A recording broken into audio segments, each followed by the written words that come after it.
next cheap Jeep project, we're going to be looking at buffing up this old trim and improving the exterior appearance of the Jeep. As you can see, this trim is pretty well faded, and so are our end caps. There's several different things you can do to make this better on these Jeeps. Ultimately on this thing, we're going to end up pulling these off and just getting rid of them, because as you can see, this one's pretty beat up. But if yours aren't quite this far gone, there's some things you can do with them still on the vehicle to make them look better. Now, to start off with, one of your first products you can try to use is something like this. Mother's makes Back to Black. This one's an Armor All brand. There's several different types of these things you can use.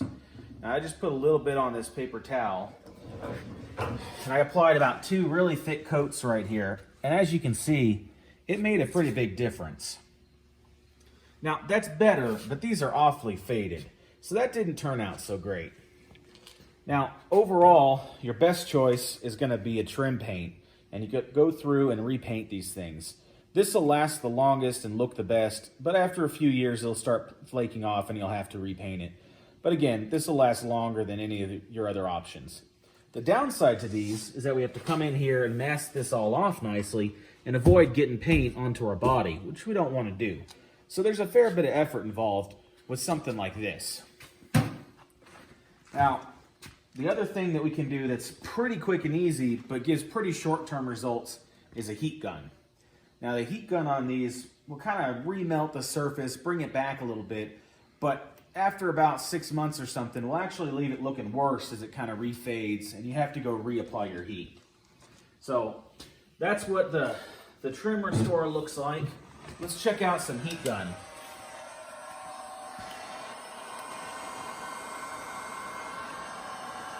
So I'm just going to move my heat gun back and forth. Try not to get one spot too hot. I'm letting the gun warm up.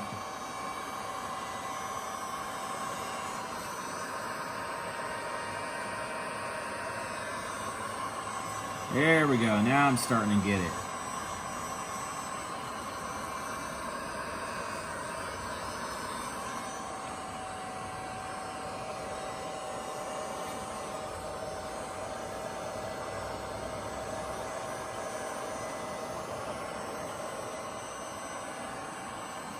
The less fading you have, the better this heat gun's going to work.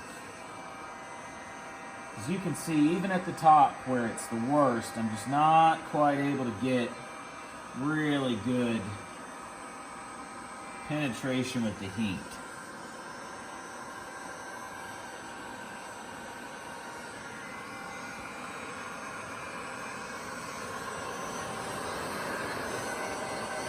All right, so I got that pretty hot. We'll go ahead and let this cool down for a little bit. And then don't touch it. You can actually leave fingerprints in it at this point. And then we'll take a look at what it's like when it's nice and cured. So what I've done is I've done a couple of demonstrations of some different ways that we can make these look better. Now the first one is the one I did with the heat gun. And as you can see, it looks quite a bit better. It's not perfect along the sides. There's still a little fading coming through. But for the amount of time we had to spend, and the fact we didn't have to mask anything or do anything else, it looks a lot better. Now this will fade again, it'll have some odd striations, but for the amount of time it takes with the heat gun, this is a very quick way to make these look better. Now if you come down here, you'll see this is the section that I used the Armor All on, and I went ahead and did the heat gun over it, and actually the heat gun didn't do as good with that Armor All on top of it. So there's a lesson that if you're going to use a heat gun, make sure this is clear of any other kind of protectant on it. Now, one issue you see with the heat gun is that anywhere there's a stress impact on it, it doesn't do a very good job covering up that color. So here where it's got some door dings, that's still coming through. Now, up at the front, I went ahead and did a test patch, and I did this section here with the heat gun, and it did similarly to our first section. And then I came through right here, and I put on some more of the Armor All. And that helped a little bit more with the appearance. So I guess if you're going to do a heat gun, you could come back through with some kind of Armor All protectant and probably get things to look a little bit better afterwards. Now, that being said, we already know this one's pretty tore up and it's already pulling off. So we're just going to go ahead and remove these to get this thing looking cleaner. And I'm going to show you what it takes to get these off now. All right, so I'm gonna go ahead and get these pulled off. And I'm gonna use the heat gun to help me out getting these off. Now, this one is gonna be easy because it's already coming out pretty quickly here. So what I do is turn on my heat gun. I'm gonna use the heat gun to heat up the foam strip that attaches it at the top and bottom. And if you come on up and take a look, you'll see the heat gun just kind of lets that foam start to release as I go along here. If I'm real lucky, the foam will kind of stick on the strip, but looks like this one's not going to do that for me. Oh, there we go. Try to keep that going. Nope. And it's off.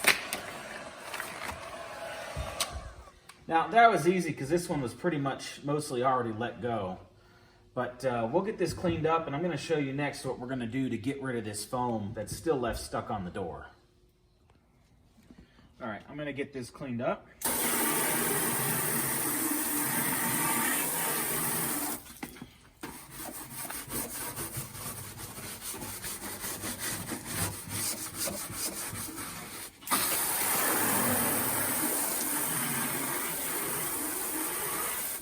All right, we should be good now.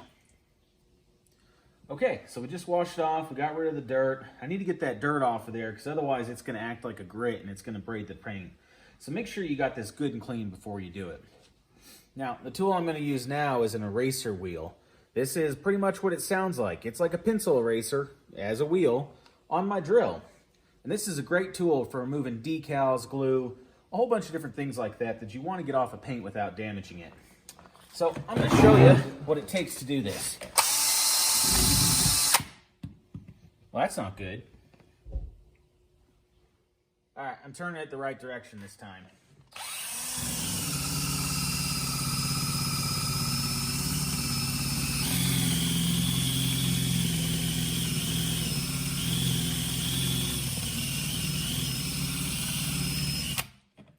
All right, so there we go.